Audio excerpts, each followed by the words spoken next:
right. And we are live. Okay. Thank you. Hello, everyone, for being here. We're live. Yay. Okay. I remember to hit the button this time. So Mhm. we're a little bit late. Sorry about that. Some more, you know how it goes. Mercury retrograde, especially.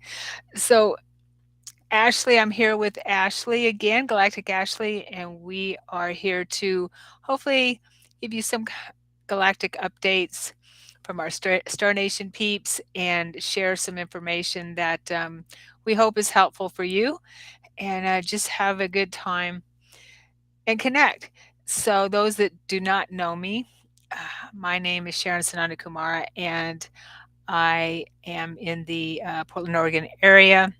I practice as hello, Miss Jules. Good to see you. I have a practice as a psychic medium hypnotherapist.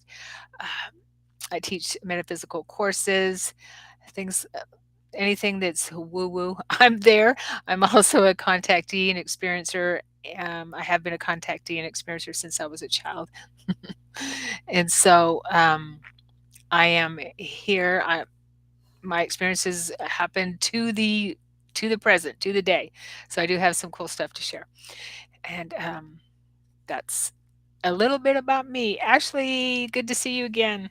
Hi, good to be here again. I can't believe it's been like a month. I was like, I just saw you Almost. yesterday. So I'm Galactic Ashley. I channel divine guidance for starseeds, connecting them to their star families and galactic lineages. And I use light language frequencies and work with your cosmic connections to facilitate high frequency healing transmissions and encoded activations.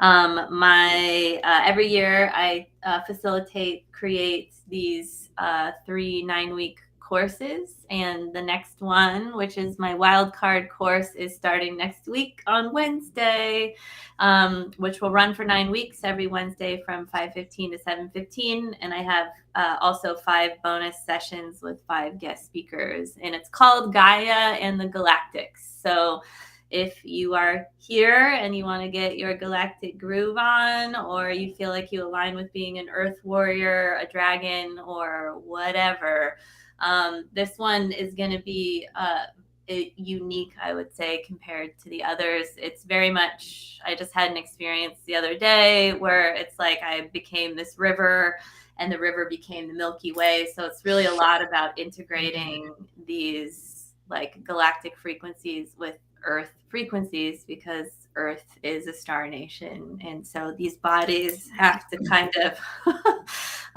sort of get oriented. So if you're more galactic, that might mean getting more earth warrior-esque, and if you're more earth warrior, that might be coming maybe more cosmic, but really sort of merging these two energies together. So I'm excited about that. I'm also really feeling that and kind of getting slammed with energy, getting prepared for it too. So, yep.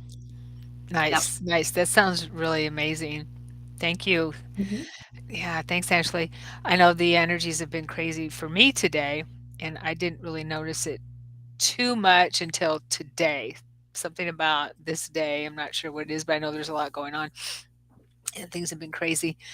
Um, Especially with electronics and just feeling kind of out of sorts. And I've never really been bothered too much that I could tell by retrograde and Mercury when in retrograde. And I'd hear people say, "Oh yeah, well that's it's been crazy for me," and I would think, "Huh, well I don't really notice it, being out of balance with it, but I noticed it this time. I understand this was a pretty intense one." So. Hello, Carissa. I would love to hear how you, those that are watching, how you handle it. How it's going for you. Do you know when it's when Mercury's moving out? I think the 18th. Okay. I just looked it up the other day. I also have a friend who has a surgery that like needs to happen as soon as possible, and she made sure that it was not happening during Mercury retrograde. As a non-astrologist, knowing not that much about astrology, I Same think here. it also depends on where Mercury is in your natal chart too, and how Mm, you'll experience those retrogrades. So, because I'm more in alignment with you, I tend to feel the collective experience of Mercury retrograde. So, I mhm, feel like the pre shadow and the shadow of it more, because that's when the shift is happening mhm. versus when it's actually happening. And then all the people that are conscious of it or unconsciously conscious of it because it's like become a meme too. Yeah. Um, so it's, and there's t-shirts and stuff probably at Target. I don't know. But so it's like, how do you work with those energies? And it affects people and people get upset. And it's that sort of upsetness, I think I probably feel in the collective more than the retrograde itself. But yeah, I Yeah. don't know. Yeah, who knows? I do know that, planets affect us. I mean, we know this. Mhm. That's ancient knowledge, so it's not anything new that planetary alignments affect us, and that's why we're going through what we're dealing with this quickening, I like to call it. Humanity is going through now because from what I understand, and from the Earth perspective, this Sharon brain perspective is we're moving through the end of a 26,000 year cycle, and probably bigger cycles than that too. And that the whole part of our solar system, and you might be able to talk to this more, Ashley, is moving through a also a shift. So there's a lot, not just Earth who's shifting, but there's a lot of our part, this part of our galaxy that's the whole, well, we all shift together, right? One part of our galaxy can't move, can't shift, and the other part just stays still. We're never static. So we are shifting. Yeah. It's also interesting. I remember from a previous course, the Andromedans coming in and talking about, and I don't, so there's Andromedans, the star system, and then Andromeda, the galaxy, and that this like the Milky Way galaxy has been birthed from the Andromedan galaxy, and we are merging back in, obviously very slowly, Okay. back Yeah. towards like the mother or whatever you want to call it, but the Milky Way is Mhm. going back into the Andromedan galaxy. And I think scientists have actually shown, I mean, they can tell that we're moving towards that direction. Now, by how much and all of that, I don't know. But It the makes idea, me think of, sorry to interrupt you, but it makes me yeah, think of going back into the womb kind of thing. yeah, That's what came to mind. yeah. And to me, that feels like a good thing, not necessarily going back to the womb, Yeah. but like going back towards the Home. source or the Home. center or Yeah. like home, right? Hmm. So I find that fascinating. And we are coming up on Mother's Day too, which I think is this Sunday. Yeah. We're just Um, thinking of that. yeah. So I feel like that will bring up things for people. And I was asking the beings before we jumped on this call, like what might be some advice for people to do. And whether you're a man or a woman, or regardless of how you identify, or regardless of, because it's going to bring up a lot of like regular things, depending on the relationship you have with your actual biological mother, if they're actually living or not living. But ultimately, like the word matrix comes from, I mean, the word mother comes from the word matrix or matrices, right? So, in regardless, we have a whole mother theme that goes on here. We have Mother Gaia, whether or not you want to see Gaia as male or female. I think if we were not in these bodies on this planet, I'm not so sure we would see it as masculine or feminine. But I think that these are all things to think about and to reconnect yourself to this sort of the whole matrix, not like the fractured matrix, not the broken parts, but like these whole parts of yourself. And it feels like an opportunity to rebirth yourself. Or just go enjoy Mother's Day as a mother or with your mother. But if you tend to struggle with this holiday, or, Hallmark, I don't even know the history of Mother's Day, but it was Mhm. chosen on this day. So you can ignore it or do something about it. But I find that when this is definitely a North American holiday. So if there's enough people that believe in something, there's that energy that's around, right? Becomes Yeah, becomes a thing with expectation. So you can, it does, yeah. and I mean, it's always good to honor the mother energy, the mother, our mothers, and our Mhm. fathers on Father's Day, and any, and now we have Grandparents' Day. But you know, I I'm kind of a cynic, so I also feel that these holidays just that are a good way for corporations to make a lot of money off of us too. Mhm. So that's the cynic in me. Uh, Right. yeah, And that's also true, right? I'm a big believer in both and, but because that's a holiday that we've created as a collective mhm, Americans, it has become a thing. So that energy is in the field, right? So little kids right. get up and do things for parents, or they don't. Or mothers might not feel good because their kids forgot about them. We have movies made about this. So it's very much like in the programming. Yes. And I was just reminded of something. It was my birthday the other weekend, and somebody left me a really sweet message. And she was like, I honor um, your birth into this world, and I honor your mother for birthing you into this world, and your father. And then she went on to your grandparents. She's South American too, so, and does a lot of work with women, and so it's kind of like a beautiful thing. And I was like, right, because Mhm. all of those people kind of needed to exist in Totally. order for me to come through the gateway of my mother to come into this Yeah. None of us place. got here on our own. Yeah, Yeah, there's a some of lot of us had work to be there. pushed. Get out! you, you are going. I don't want it. I'm safe in here. I I don't wanna Just yeah, like, or I wanna go back in. Let me back in the womb. It's too scary out here. Hi, Mandy, and, Miss Jules says, let's see here. Good marketing. Look at diamonds, best example of great marketing. Yes, yes, yes. Definitely. There's a lot of holidays for for jewelry and diamonds and things like that. yeah. Mhm. Yeah. So, good stuff. Yeah, my mother's on the other side, and, so I don't have to buy her anything. Mm. I just give her some love and tell her, "Happy Mama's Day. Thank you for being my mother, bringing me into the world too, Mhm. birthing me."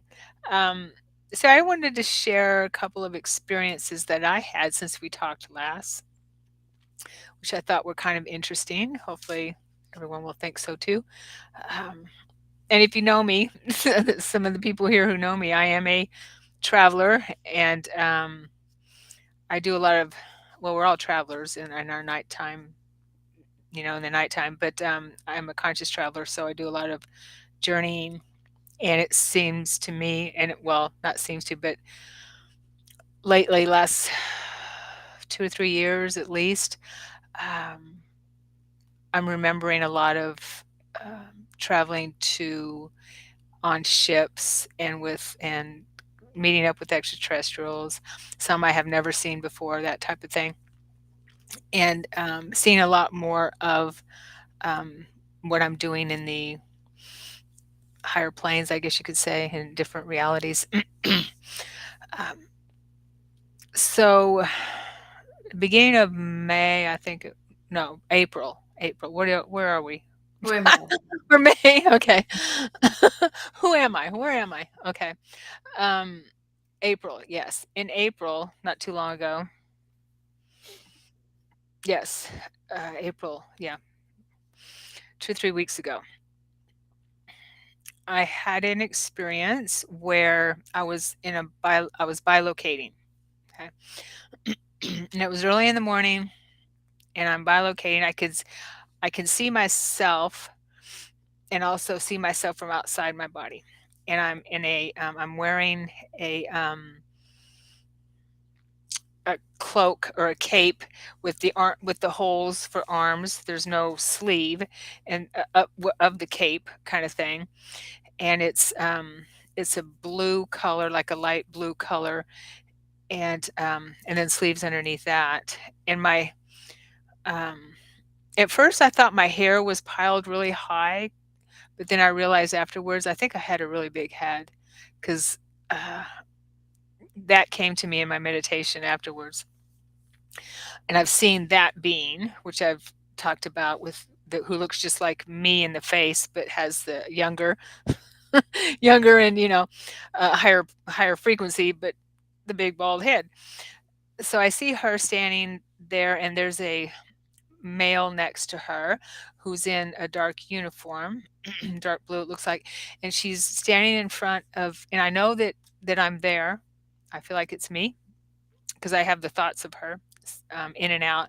I'm there for some important meeting or some meeting with others, and I feel like I'm like an emissary or something like that. Okay, um, and I'm standing in front of a those like a greeter where it's a white podium that she's standing behind, and it's kind of high, and she's giving me instructions for the meeting and what I need to know, type of thing. And I don't remember the instructions. I just remember her saying, "Do you understand this?" And I said, "Yes, I understand." That's all, that's all I remember. So and that was about it. About a week later, and people that know me know that I follow Elena Denon because her information confirms afterwards some of the stuff that I get. Okay, beforehand,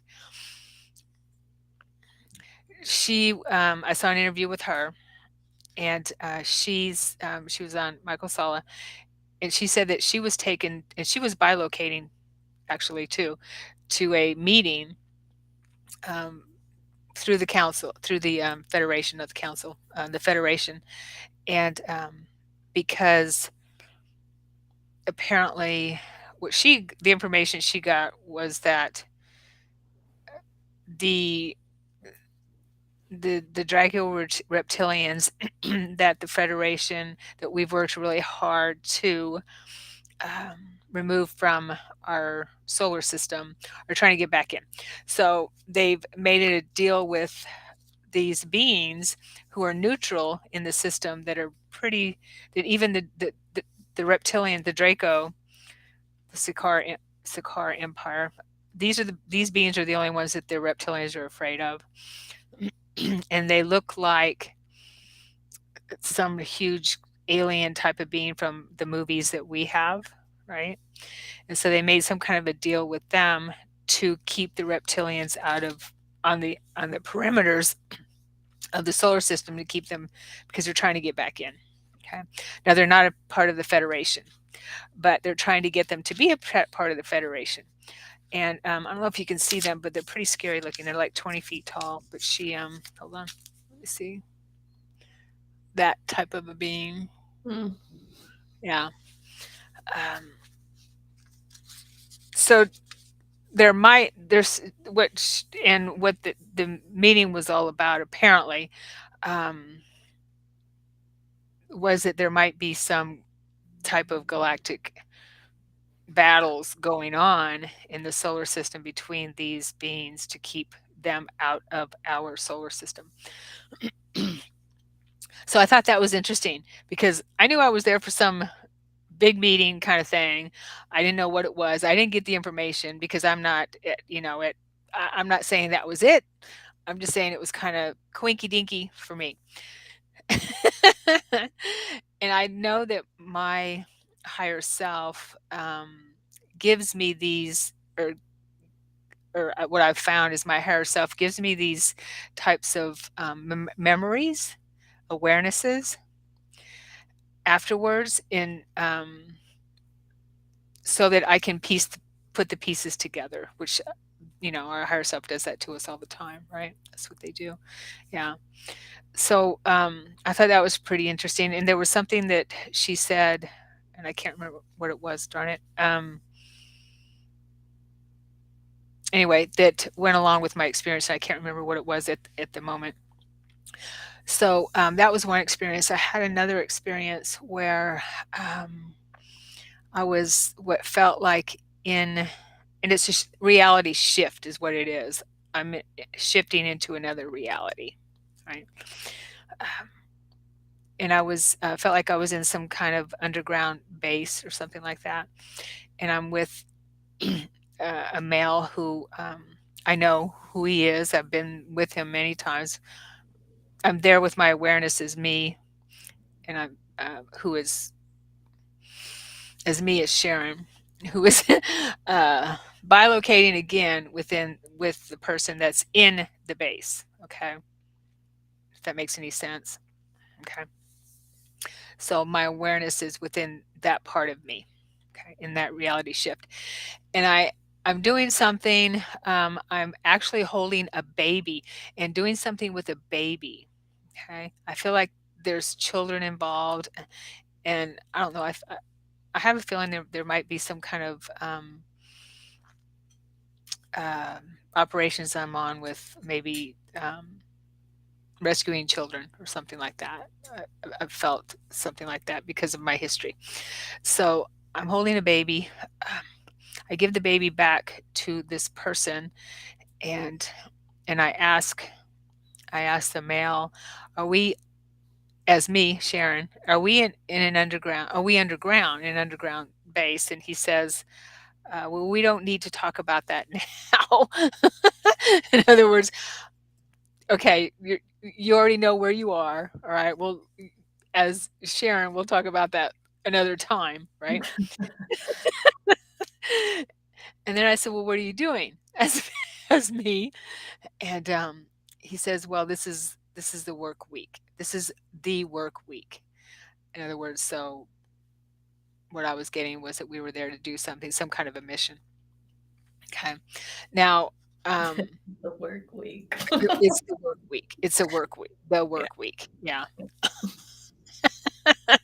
You're like, well, I Oh, already clocked out in this lifetime. I'm not clocking in this I one. know. I know. Oh, and I forgot to Overtime. right? So I guess when I leave this body, this lifetime, I'll be still working there, doing whatever they're doing. I'm doing there. But one thing I also wanted to mention was that after I asked that question, I looked and I saw there was a window, which I didn't notice before, and some future space plane, whatever it is, went flying in. I couldn't tell if it was landing or flying off.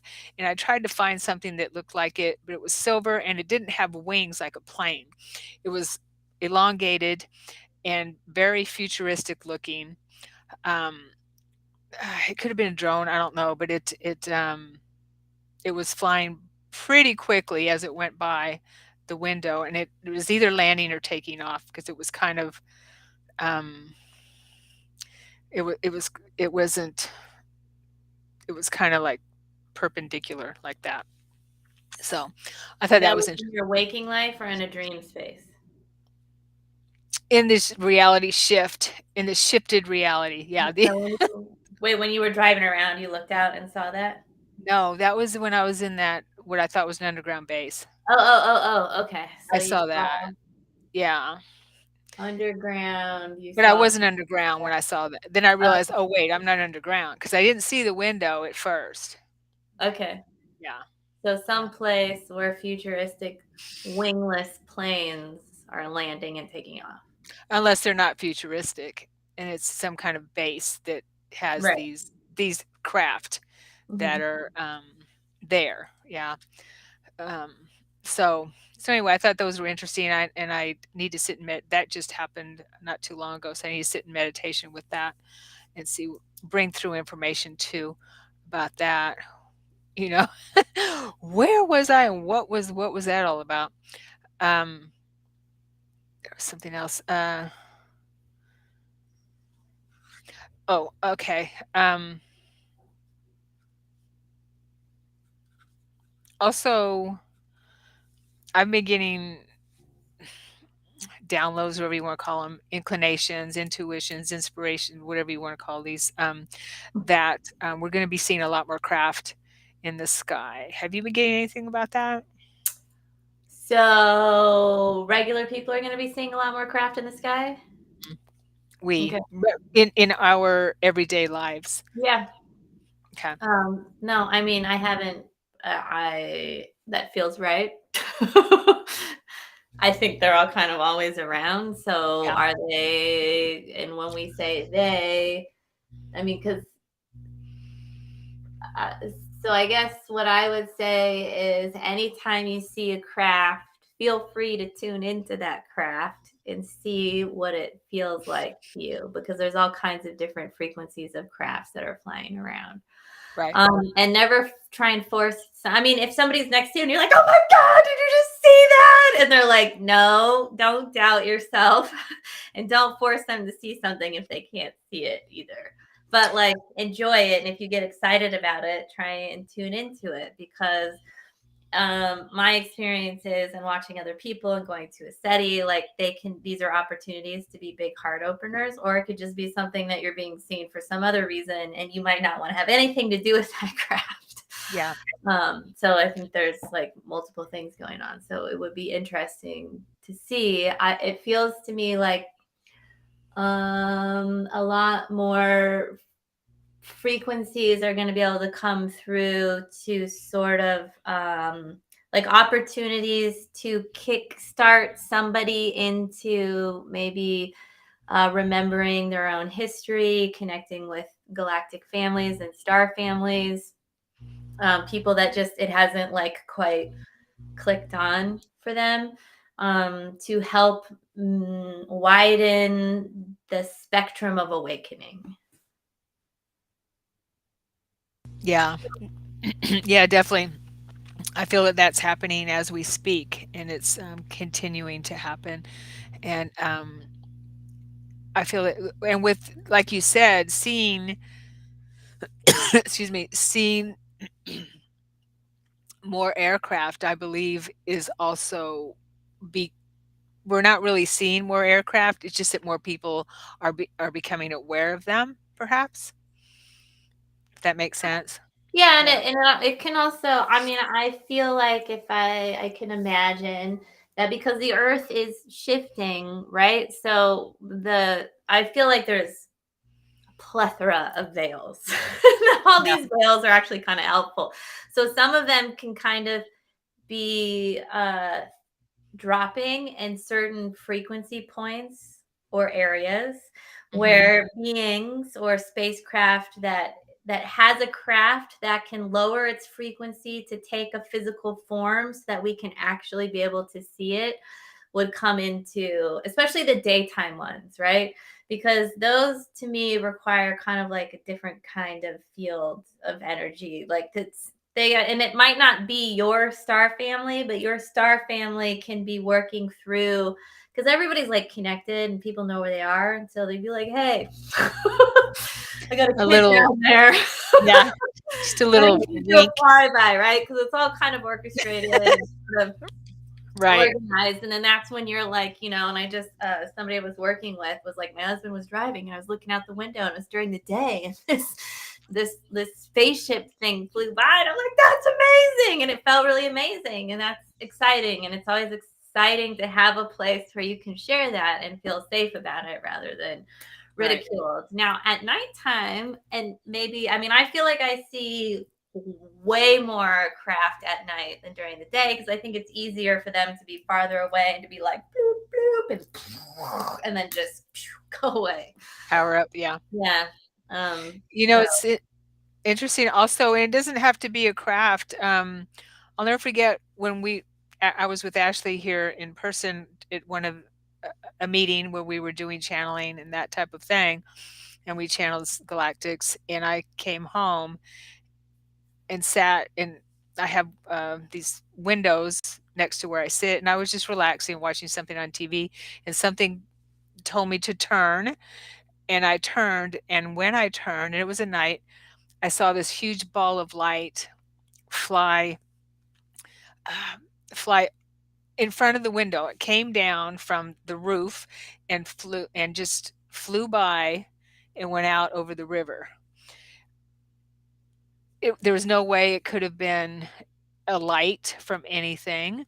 It was it was some kind of a, and oh, I know what it was. I asked at the meeting. I think we asked for our families to give us a sign,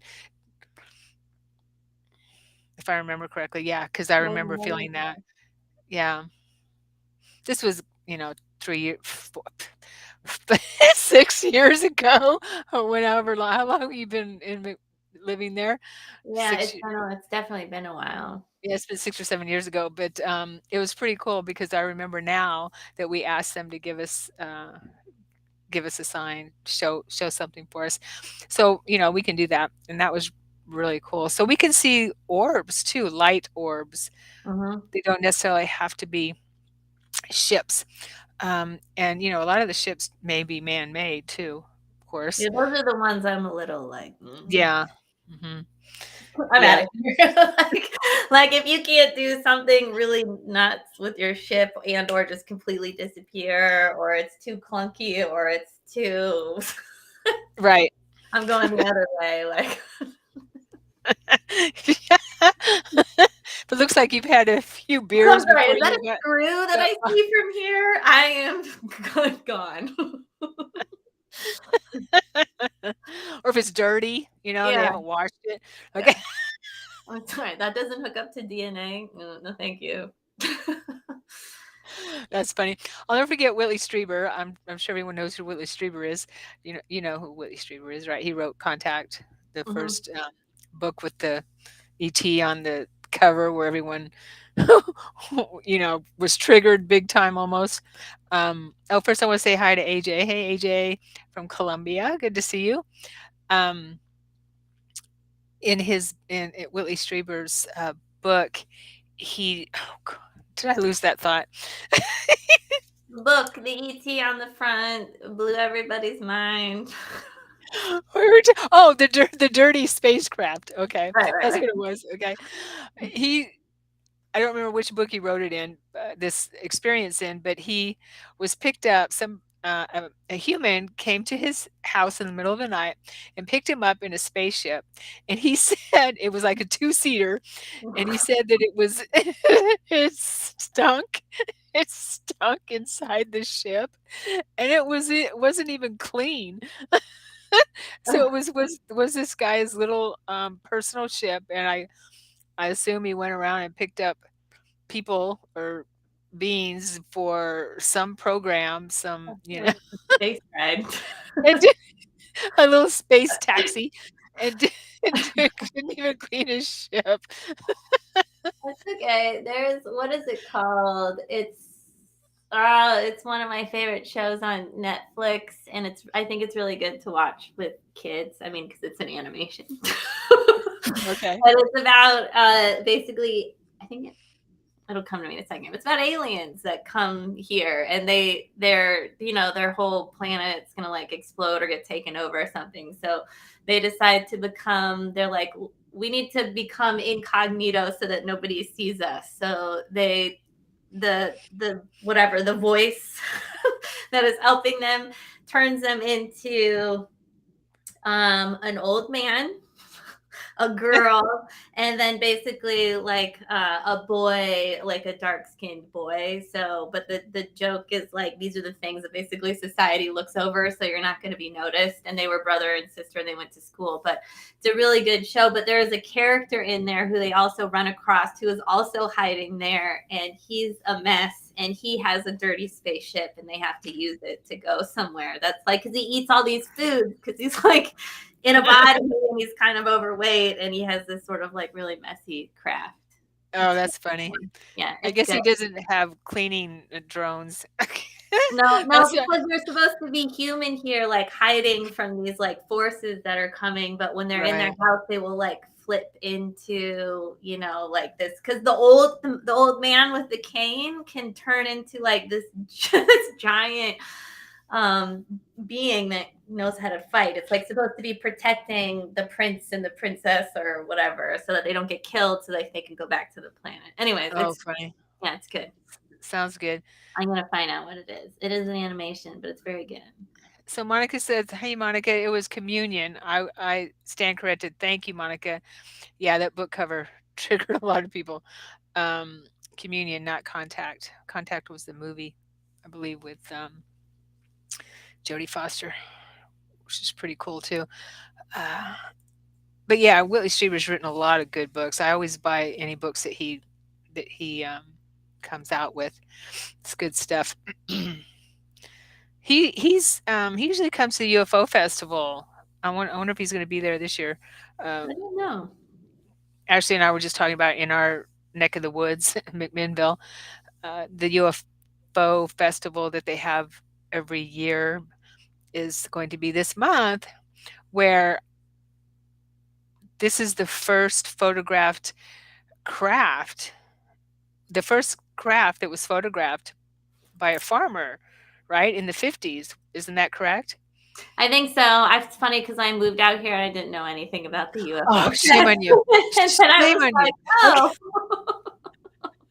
which I just thought was funny. But then COVID happened and then none of it happened. And so I think last year was the first time, maybe, or some other time it happened. And I keep not being here. So it's weird. And I think things Okay. fell through with where I was supposed to be at during the UFO fest. So it's kind of weird. So I don't know what's going on. Like the beings like maybe don't want me there.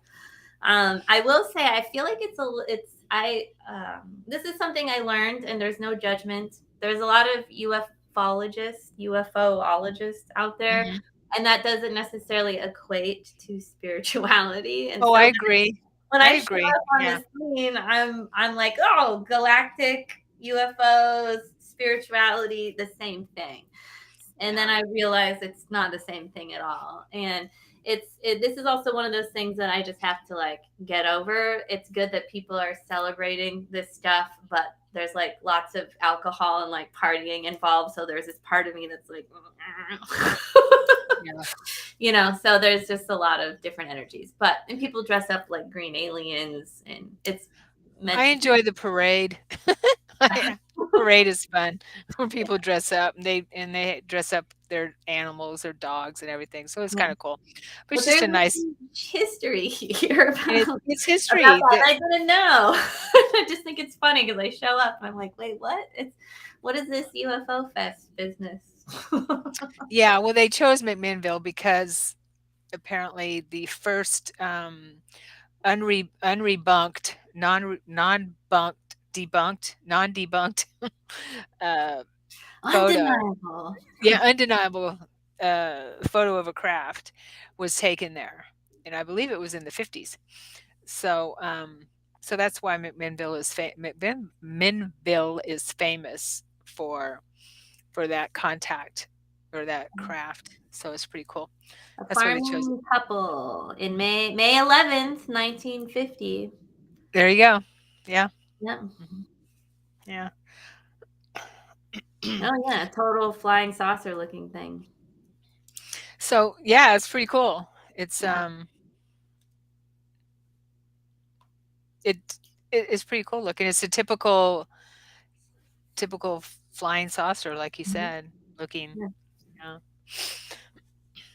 So if So you're one in thing, the area, come out. huh? I said, if you're in the area, come out because it gets so there's the party, there's talks, people come and talk. Sometimes Yeah. there's a pancake breakfast. Yum. And there's lots of wine country out here. And I think there's t-shirts, people really, they've been preparing. The town of McMinnville has been preparing. It's a little town, but Yeah. they are famous for their UFO festival. Hmm. Totally. It's nothing like the uh, Contact in the Desert, which I've been to in No, no, California. no. Those are two It's very nothing like separate that. things. Huh? I said those are two very separate things. Yeah, very separate and very different. Very different. But they're both good, Yeah.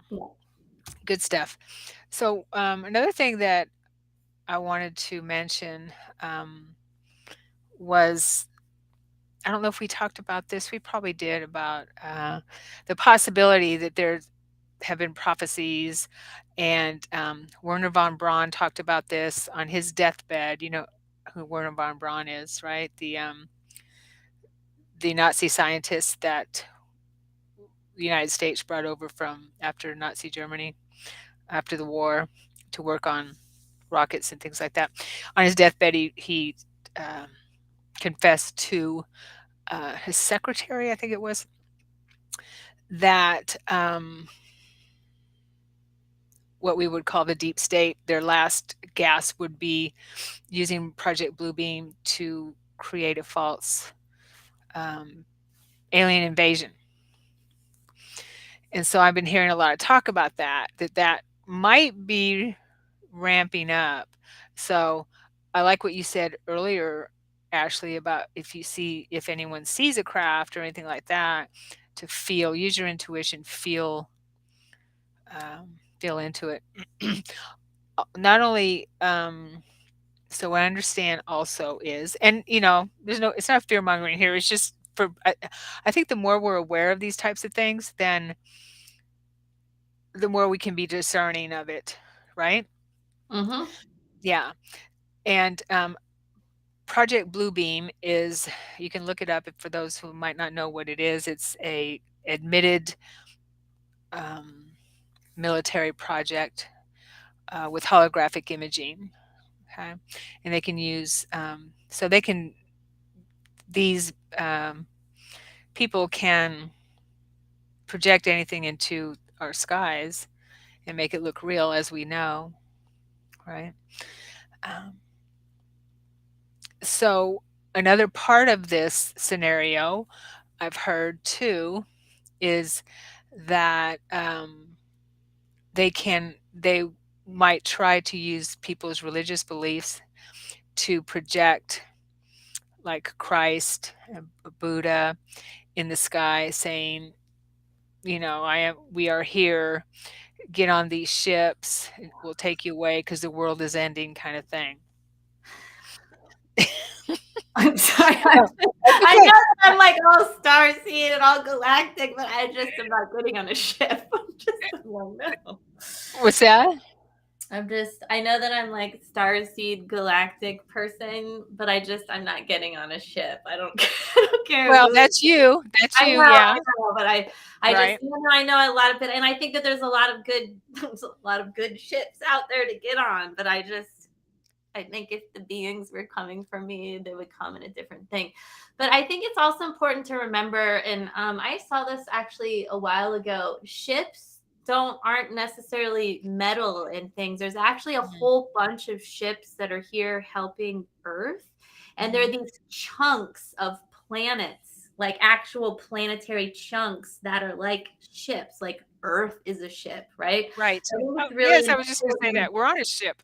Yeah, we are on and in a living, breathing ship. So I think it's really important to sort of broaden the perspective of what a ship is. And I saw these, and there was like 12 of them. And okay, the vision part of it was like they were connected or hooked or strapped to the planet, but they were help calibrate her. And they were like, there was like a fiery one, like they were holding a whole bunch of different elements, but they were like massive ships, but they were massive chunks of planets because they came from actual bodies of planets. And I remember being really Mm. emotional when I was like watching and sort of experiencing all of this. So it's Wow. in, don't get on a dirty spaceship unless Don't you're get going,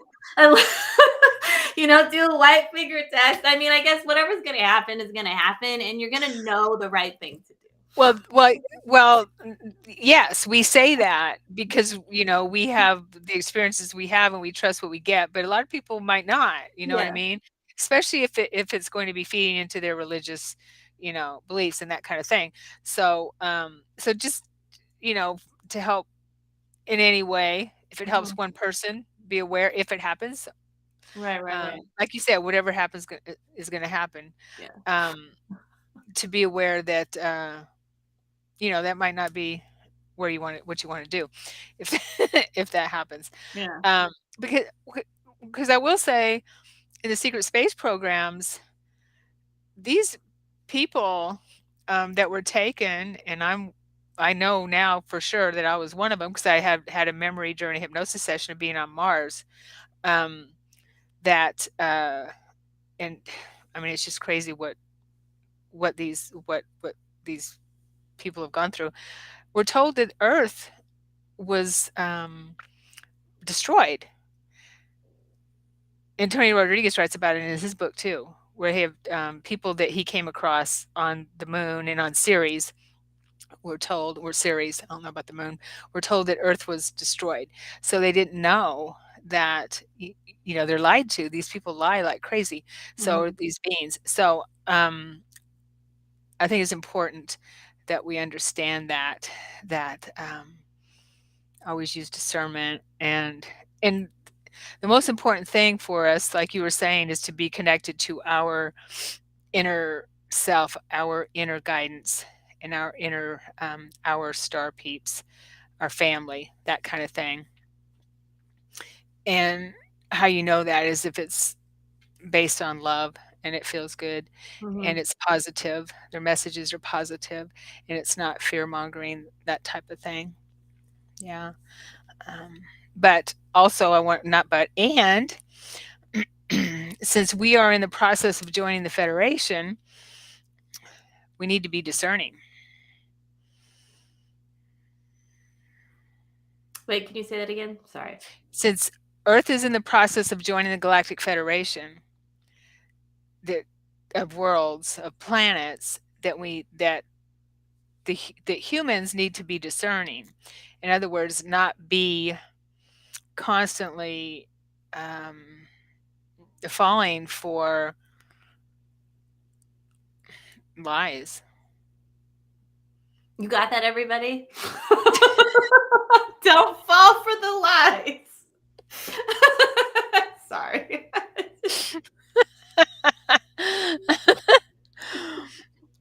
and Funny. y- and I'm that's not and that's making fun of you, but it is no, no, funny. no, no. That's all right. It wouldn't be the first time someone made fun of me, believe me. I'm not But making. It's no, true. but Don't I want to fall go for the back to what lies. you were. I want to go back to what you were saying about the veils, because Yeah. the more we go within, and the more we have our own discernment, the more we discernment and we connect to that higher part of us, the more the veils fall away, Hmm. and then we're able to see through any bull crap that's being thrown at us. We're able to see through it. Okay. Hmm. End of story. And we want to be part of the Federation because when we're part of the Federation, um, we don't fall under the rules of the Prime Directive. In other words, if we have any beings like reptilians infiltrating or coming back or that kind of thing, um, we are under the that guise, or we are with the Federation, and we have all the help we need there because they our planet cannot be infiltrated by outside forces if we've evolved to the point of being a part of the Federation of Planets, that we've grown, that, have matured to be part of that galactic community. Does that make sense? Yes. Okay. We're not the weaklings on the block that can be manipulated like we have been for thousands and thousands of years. Not just manipulated, but um, yeah, manipulated and kept down. Okay, enough of that. I'll get off my soapbox. So No, someone no, no, no. MK MK says, I was told if you send hard energy at them, non-terrestrials, only the positive ones will be comfortable with the energy. Well, that makes Yeah. sense. Yeah. Yeah. Hmm. And so I think Disagree. that's when you can kind of communicate with them. And usually I always feel like you feel the heart opening. Like you feel like you want to open your heart and it feels loving, and that's when they'll sort of power up or do 90-degree things in the sky to be like, not a plane, Yeah. not a satellite. and sort of they'll play, and it's fun. Right. Yeah. Yeah. Yeah, totally. Good night, Miss Jules. Good to see you. Hopefully I'll see you Thursday when Michelle and I are doing our thing. Okay. Miss Jules is there sometimes. Oh. Yeah. Okay. So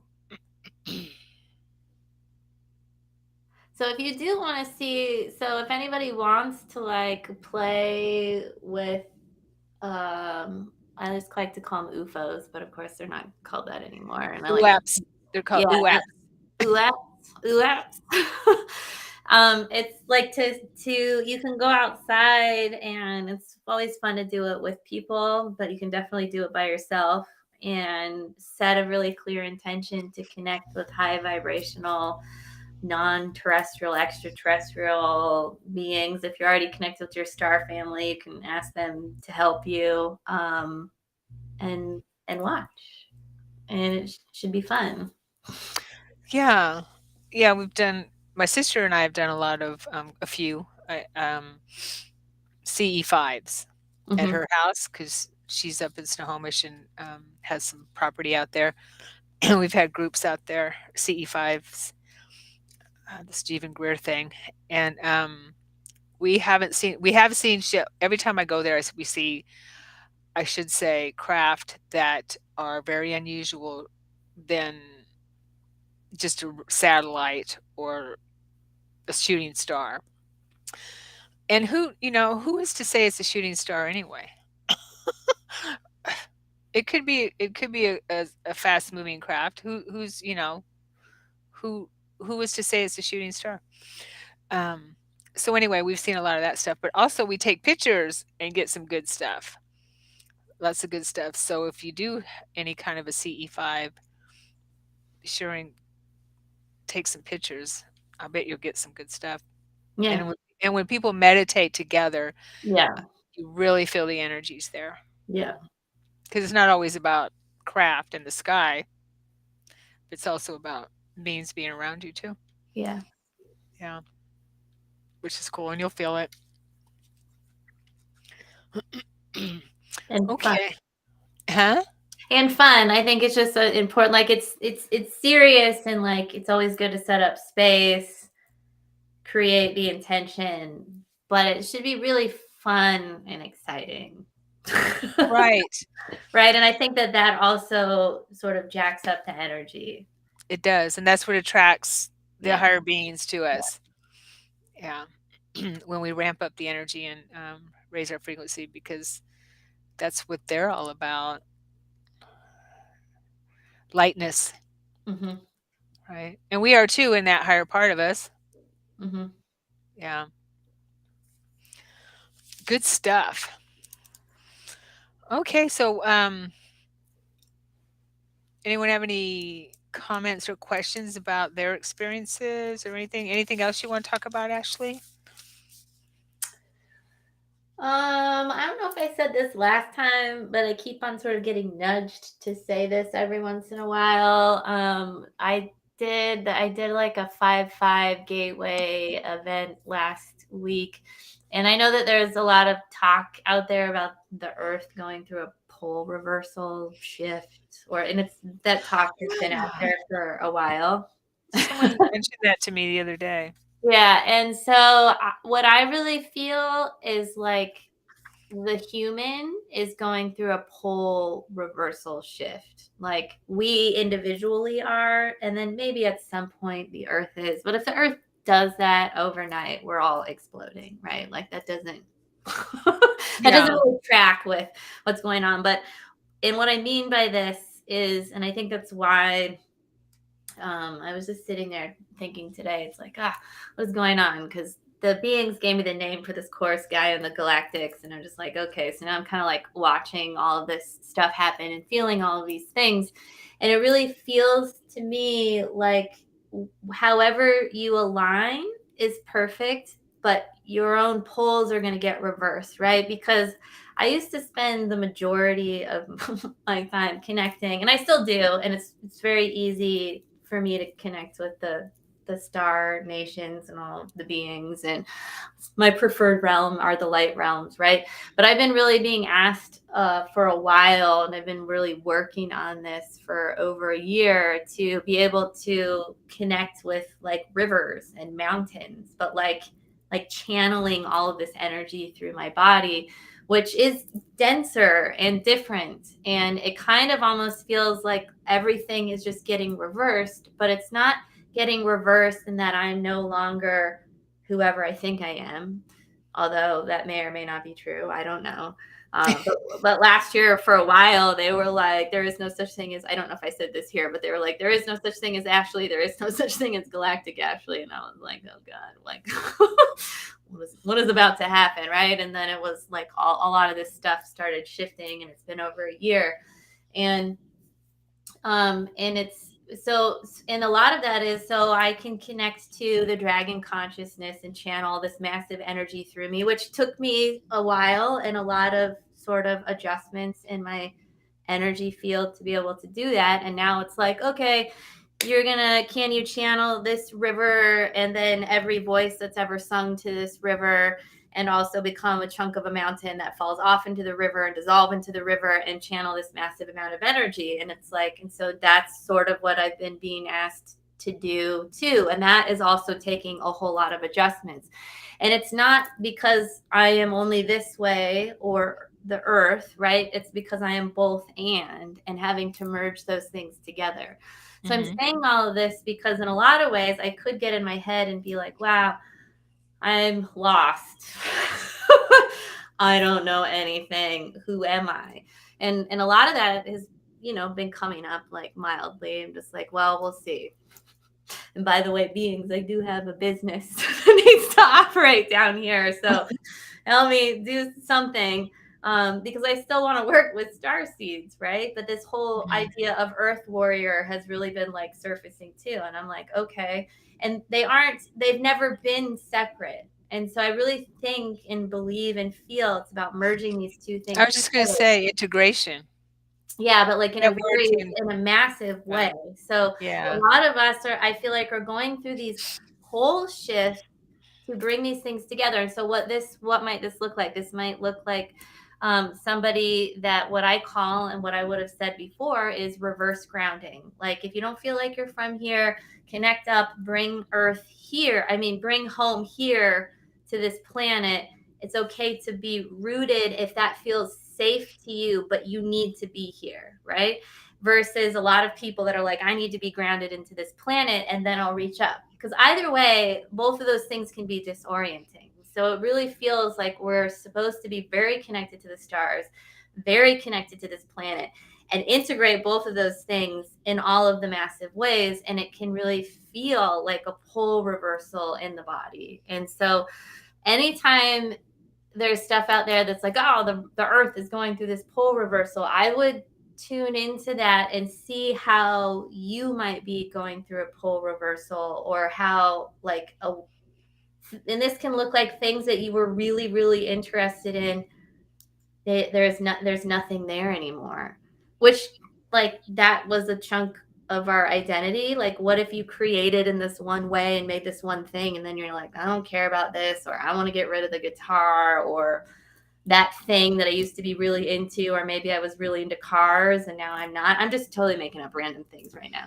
I'm like, No, it looking. makes sense because when we shift, things shift around us. So, they either fall away or are amplified. Mhm. Um, yeah.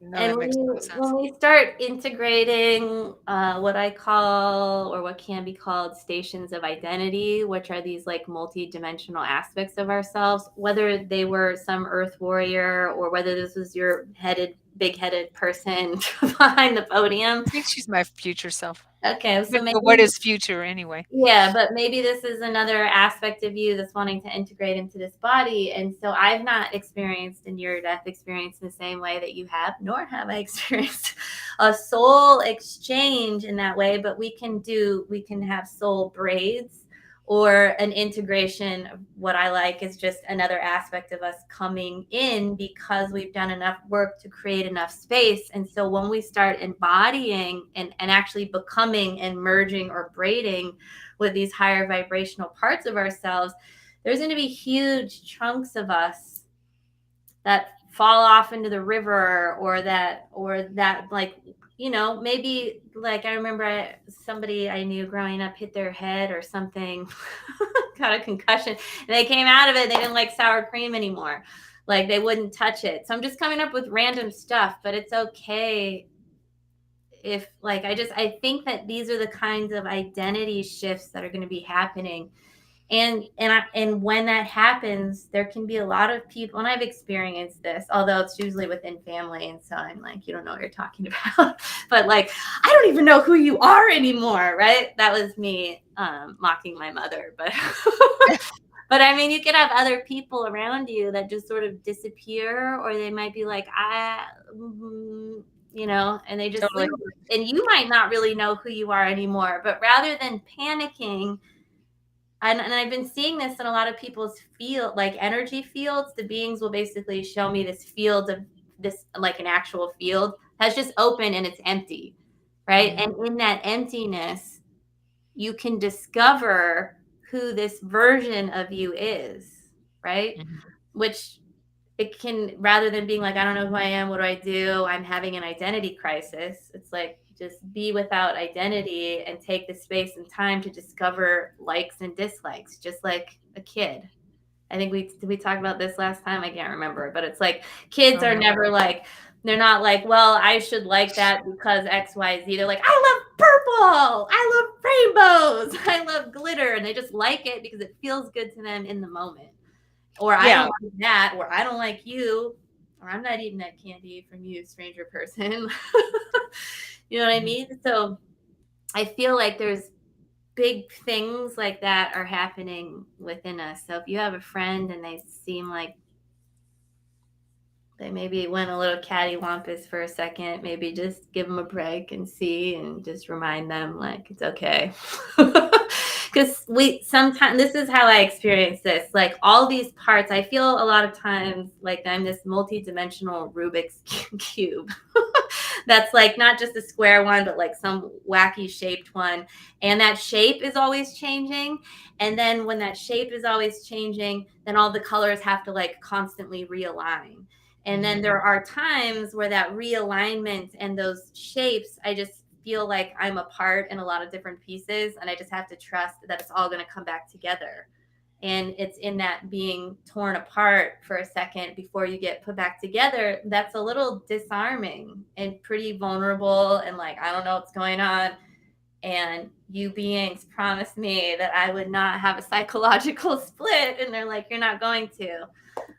But it's helpful. Sometimes they'll show me like if I'm like really massively deconstructing a big belief system, it will look like a water slide at like a water slide park somewhere they're around, right? Mhm. Where you can no longer get on the ride. The pool has been drained and there's no longer like a hose or water coming out of it. So you can see like, oh, that is something that is there. That is definitely a belief system. I can't get on that ride anymore. I can't use that ride anymore. And I can recognize in myself, I don't feel this particular way around, I'm just going to say my parents or something, and then that slide is going to start to get deconstructed. So it's like kind of a nicer way. And then because things feel like they're really shifting and moving quite quickly lately, it's been feeling more like a Rubik's cube that's in a crazy shape, and that shape is always changing, and all these things are constantly getting realigned. Yeah. So,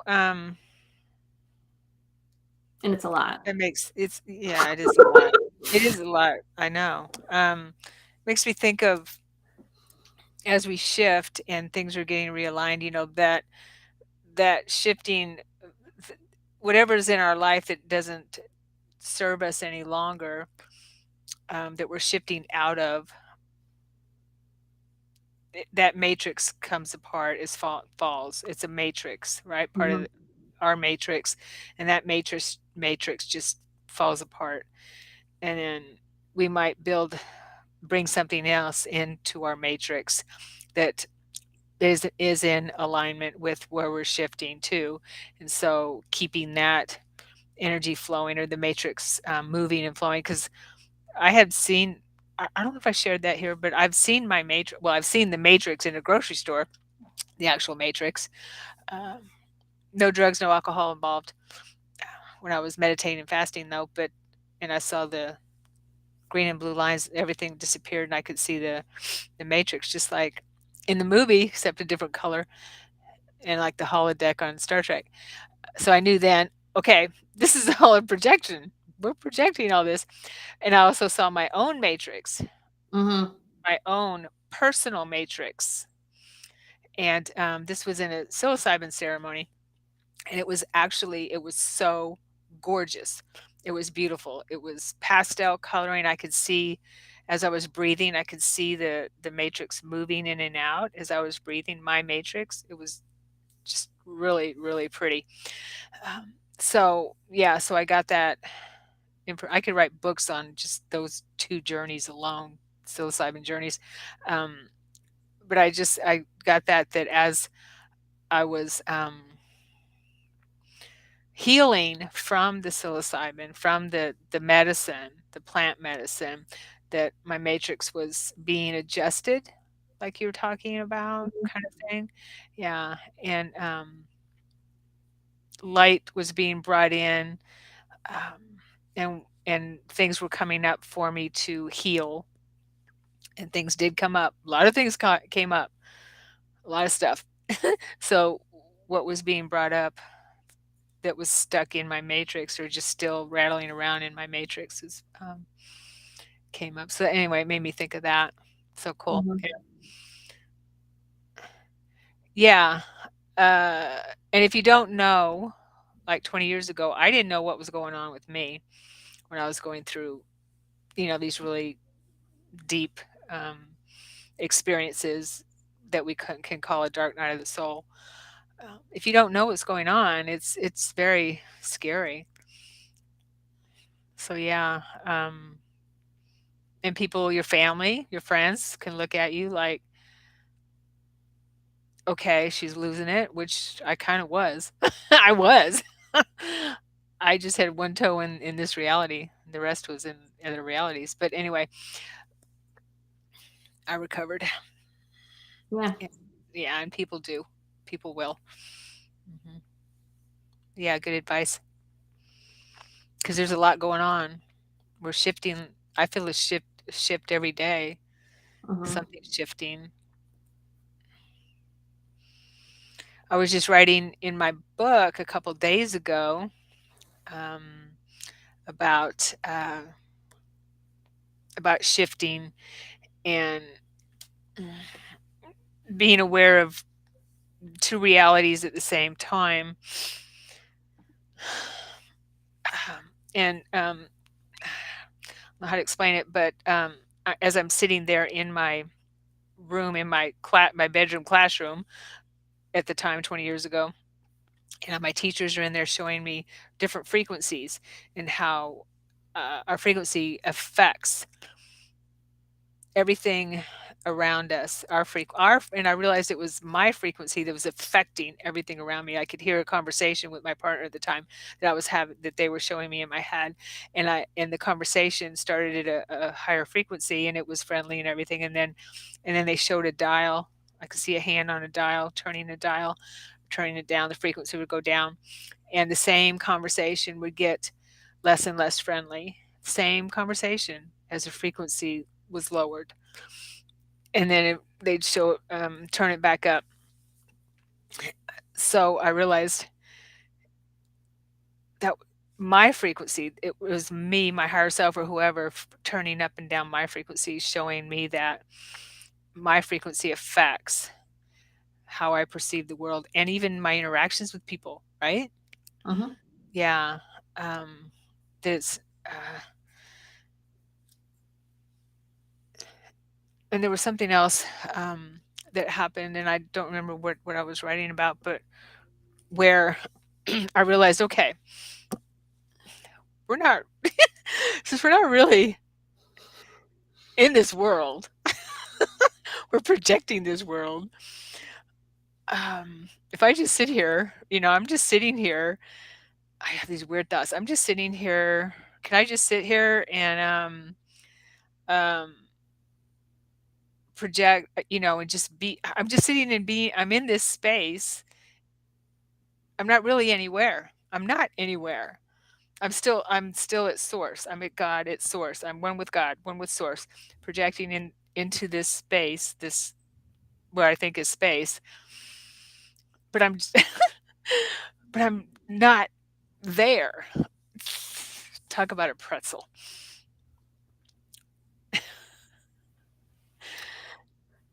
But I think, okay, so I feel like that's really interesting, and I like the frequency thing because frequencies don't lie, and Right. that's why um, something can look like anything, but they can't feel like anything, right? Like, so a demon can be like, oh, I'm a god, but it's not going to feel like a god, right? And we're just talking in really like black and white terms, which I don't even think that necessarily exists, right? Mhm. So frequencies don't lie, which means you can't fake a frequency either. So you can't pretend something doesn't bother you and go into a conversation and be like, oh, everything's completely fine. This isn't bothering me. I mean, you can attempt it, but it's not going to happen. And And that you get sick. If you keep doing it, your body gets sick. Sorry to interrupt you. no, Yeah. no, no, no, that's okay. I Yeah. mean, you can try and go into a conversation. Sometimes we have to.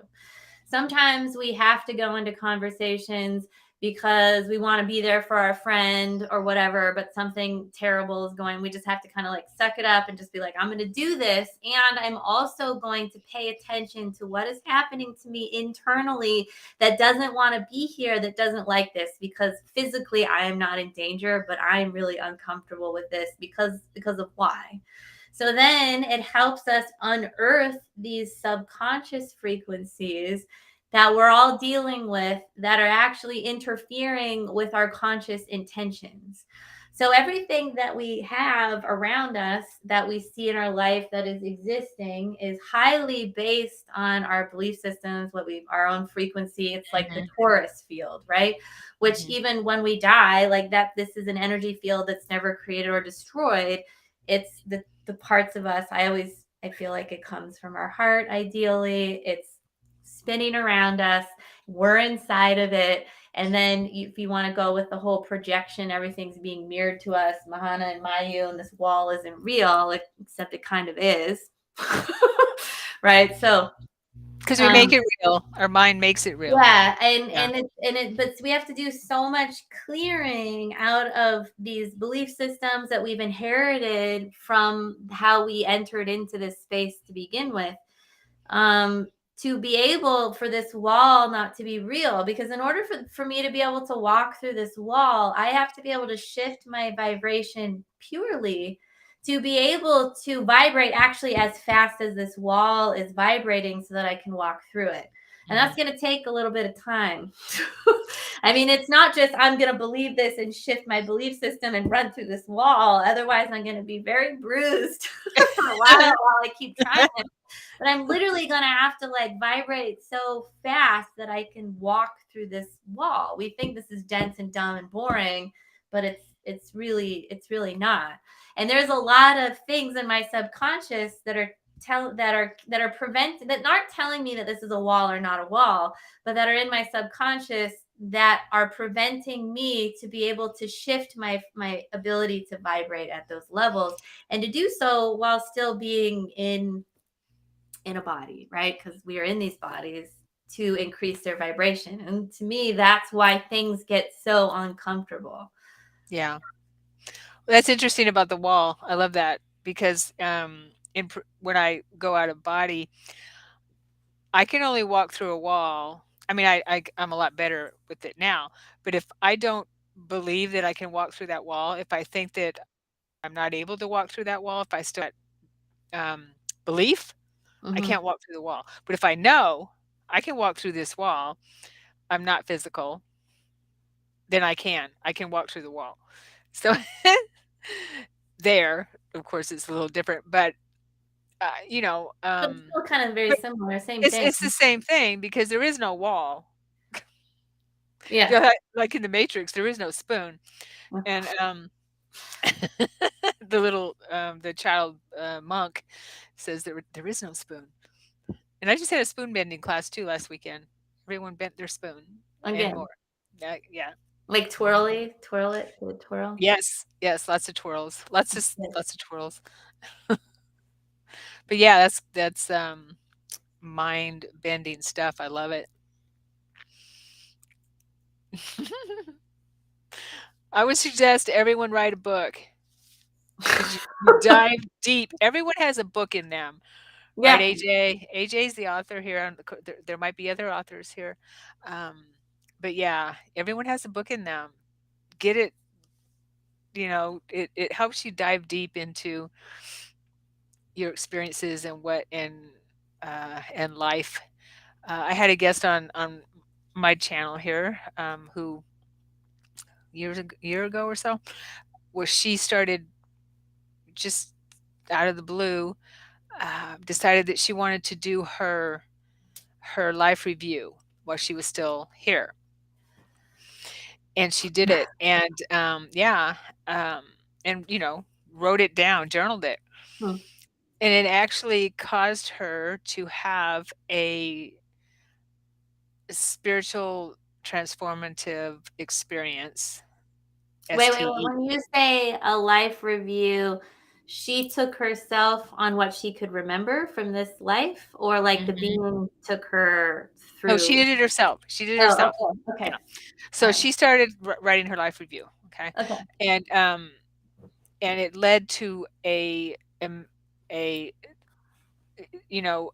kind of like an NDE. It was like an NDE. She Mm-hmm. was driving her car when she had this experience, and I'll have to put the link it because it's just amazing. And then she's from the perspective of sitting in the back seat, I believe, and is expanded to the universe type of thing. But she's in her car, driving her car while she's having this experience. So kind of like Jesus take the wheel thing. So her higher self or her guides took the wheel for her. But it was she wrote a book about her experience, that and leading up to it and what she did to or how it came about in some way. But I mean, she was a lot more to it than that. There's some other things, but I thought that was really good advice. Why wait till we die to do our life review, right? Why wait?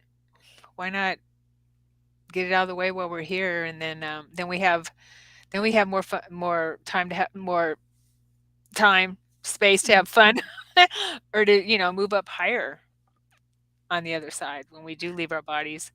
So, what was the intention of her life review? She just wanted to review everything that she'd done, and then when she got across like bumpy parts, to like heal those parts or forgive herself, or like. Yeah, I think so. I don't. Okay.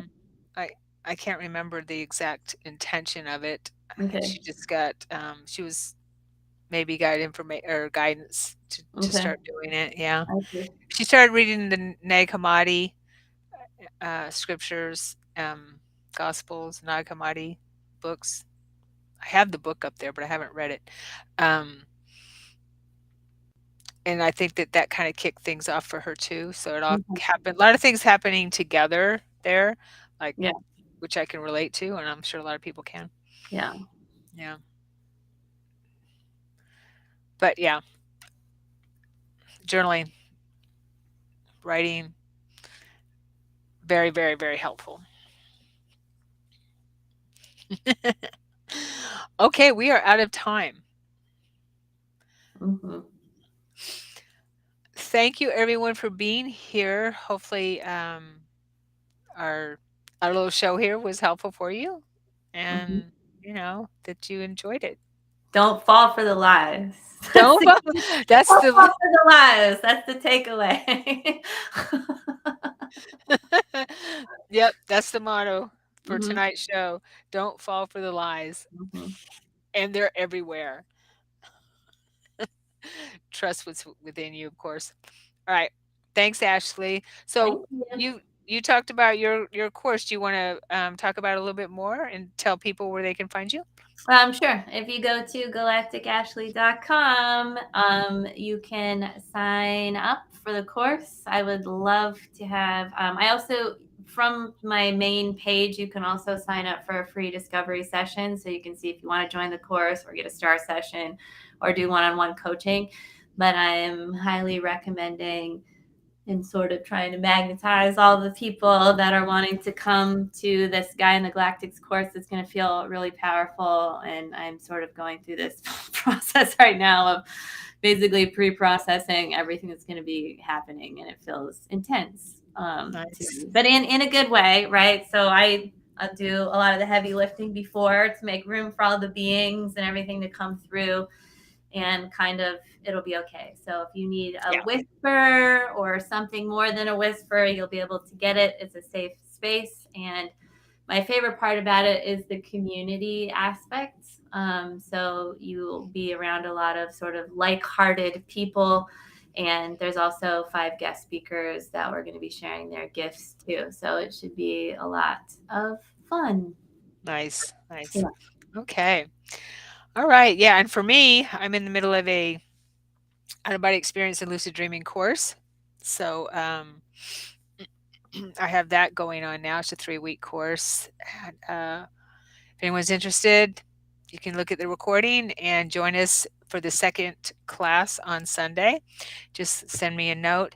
Also, on Friday, I have a free Zoom meeting, support group meeting on Zoom for anyone who is maybe has any kind of memories about Super Soldier or Secret Space Program Mm. type of experiences, because I think a lot of people are remembering these things, and it's nice to have a someone, a group to that you Listen. can share that with. Yeah, a safe space.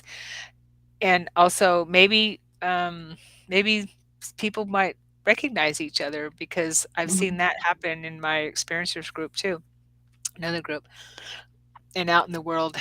And so anyway, so I have that on Friday. If anyone's interested in that, just send me a note to SharonSananda.com, and I'll send you the Zoom link, because it is a private thing. Private. I did send it out in my email yesterday, I think.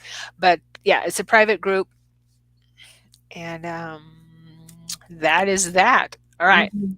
Mwah. Thank you, everyone. Love you all. Have a good night. Bye. Bye.